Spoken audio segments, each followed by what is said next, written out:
Years ago, I happened to be at an ordination monastery, and a guest who had actually not been invited but came anyway, came into the feed that we had afterwards with the bishop and sat in the bishop's place. So we had to discreetly invite him to take another place. Usually our pride is a bit more subtle, but no less real for that. A big day-to-day example of taking the place of honour is hogging a conversation. Even actually in the monastic life, if there is recreation, one or the other might be inclined to see to it in some way or other that the conversation goes in his direction. He will dominate, the theme will be his, and the whole brethren community will follow. But it can be also our case as well. For noise is closely linked with pride. Old Nick is a noisy creature at the best of times. Hell is full of noise.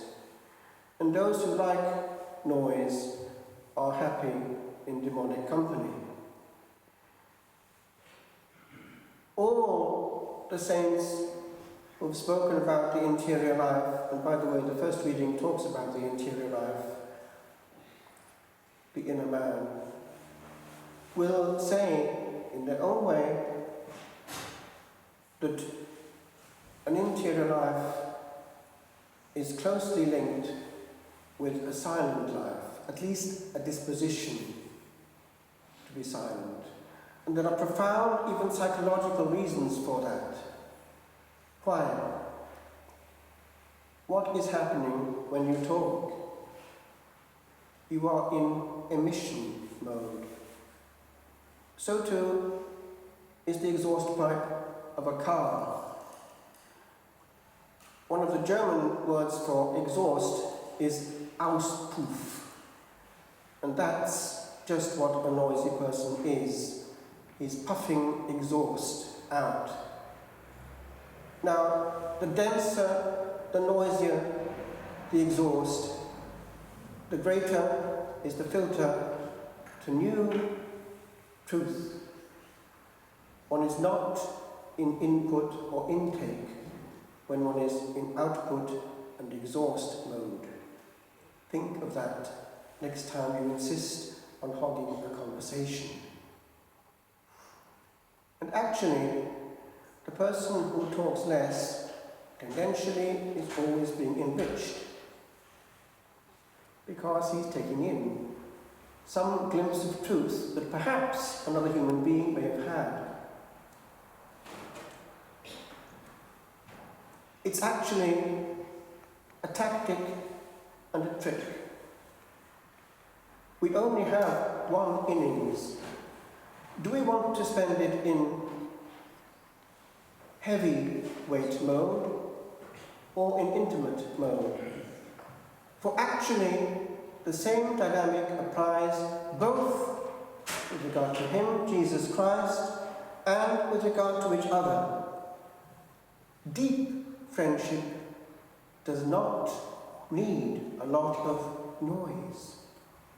So too with Jesus. If we cannot be still with Jesus, looking at him eye to eye, then we're having the same problem even in prayer. We don't have to be in the limelight all through life. I asked my brother this morning on the phone for the main points of the news, and at the end I said in Welsh, "Unrhyw wedi marw, has anyone died?" And I added, with a twinkle in my eye, "Unrhyw o bwys, anyone important?" And he picked it up immediately. What is an important death? Ask a girlfriend who's just lost her boyfriend in an accident. who's the most important person in the universe. Ask a mother who's just lost actually a child in the womb, who's the most important person in the universe. They're not the noisiest. Now, some of the great saints were very quiet. There's one very interesting case that I'd like to take you into today. I've mentioned her briefly before, but she's worth more attention. She's hardly known at all, but a very quiet saint who's never stopped being heard. She was only 23 years old when she went into highest glory. Are you sitting comfortably? Then I shall begin.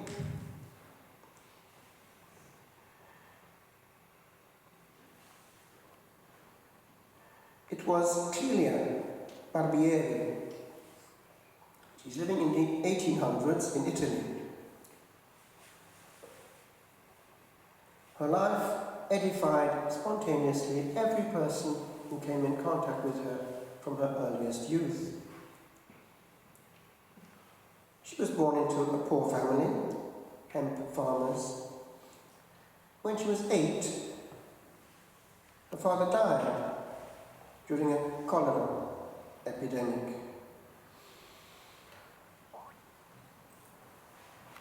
So, a difficult future lay ahead of her.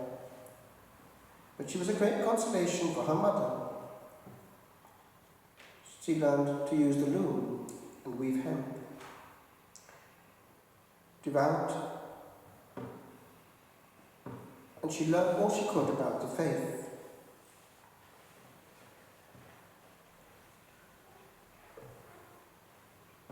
Her favourite book was the Catechism.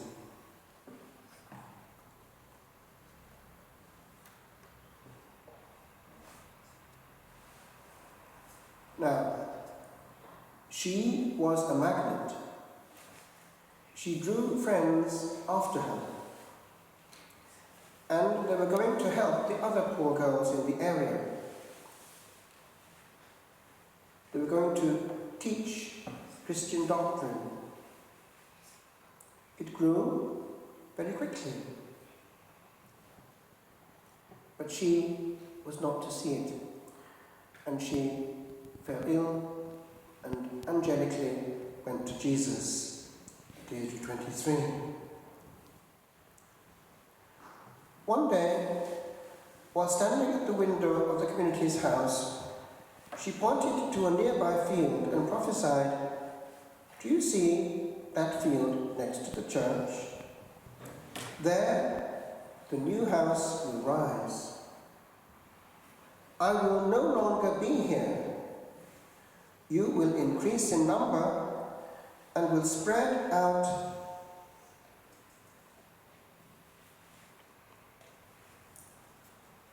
on the mountains to work in God's vineyard.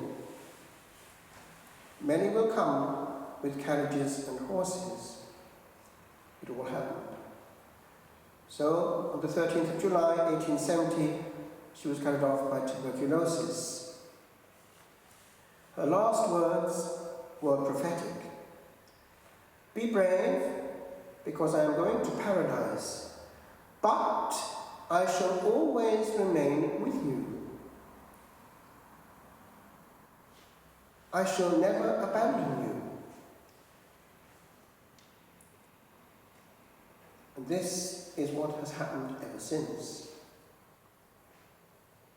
It started on the evening of very day, July the 13th, 1 year later, while the sisters were at prayer in the chapel, and they made this declaration. Suddenly, there was the sound of a high-pitched, harmonious, and heavenly voice that accompanied the singing in the choir. At times, it sang solo. At other times, it harmonized with the choir, moving across from right to left. Sometimes it passed close by the ears of one or other of the sisters. The joy which it brought filled our hearts with a happiness impossible to put into words. This wasn't of this world. We lived that day in paradise. From time to time, one had to leave the room. The emotion that we experienced was so strong that it left you breathless until one had to call out, "Enough, dear Lord, enough!"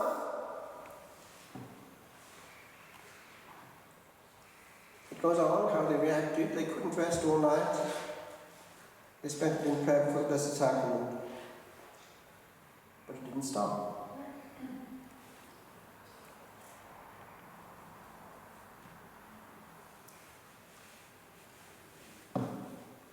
At the time of her death, there were only 10 girls. After the Second World War, there were 236 members. During the 1950s, they numbered almost 300. In recent years, the Flourishing Order maintained over 35 institutions throughout Italy.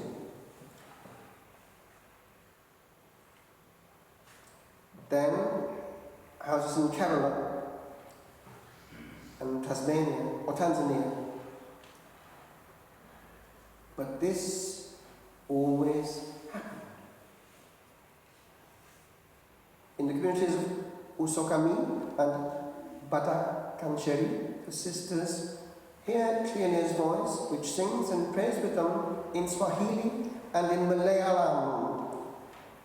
When they pray in Latin, Clelia prays in Latin as well. During the past 125 years since her death, Clelia's heavenly voice has been periodically heard in the houses of the order, especially at Les Boudriers. The voice is heard accompanying sisters in their hymns, in religious readings, and in their conversations. It is also heard accompanying the priest during the celebration of Holy Mass and during the sermons. Even in the parish churches it is heard lingering among the faithful. The Mother Superior of the Order in Les Boudriers stated to the author of this testimony in 1970, "This prodigious gift stimulates us to do well, increases our faith, is a relief to the trials of life, and gives us a great desire for heaven." Goes on, Sister Silvana, Spirit of the Order, indicates it's still taking place. The voice accompanies us in our prayers, which are in Italian, and with prayers that are in diverse languages. In Tanzania, where we have a mission, the voice speaks in the language of Swahili. In India, the language is that of the area.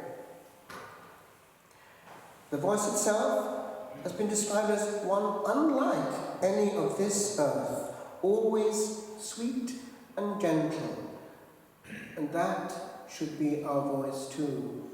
A raucous voice is similar to that of Old Nick. It's heavy.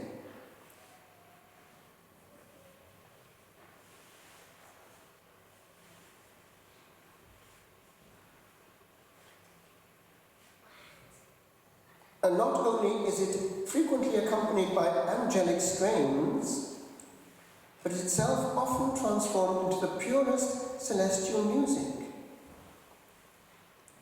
It goes on to give the witnesses.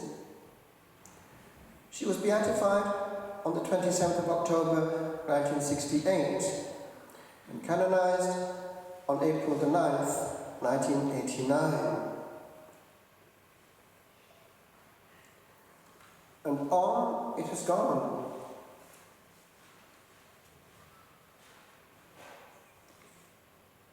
Her nuns, this is contemporary, continue with many others to continue to hear the voice which prays, sings, and intercedes. Now, why am I saying all this? Many stars on this planet have their voice heard in very loud mode. The death of these people is the death of somebody. They have limelight, they have attention, but very often their place risks being the very lowest on the outside. Whereas we have the choice of going into angelic mode, being healing souls, and souls that whatever comes out of us gives only joy. It's not glorious, it's not noisy. It's the lowest place, but it's the safest. Which do we want? There is a beauty in simplicity, and often the quietest liturgy with greatest love is the most beautiful of all. It hit me years ago when I had a triduum in complete solitude. The angels are there. All we need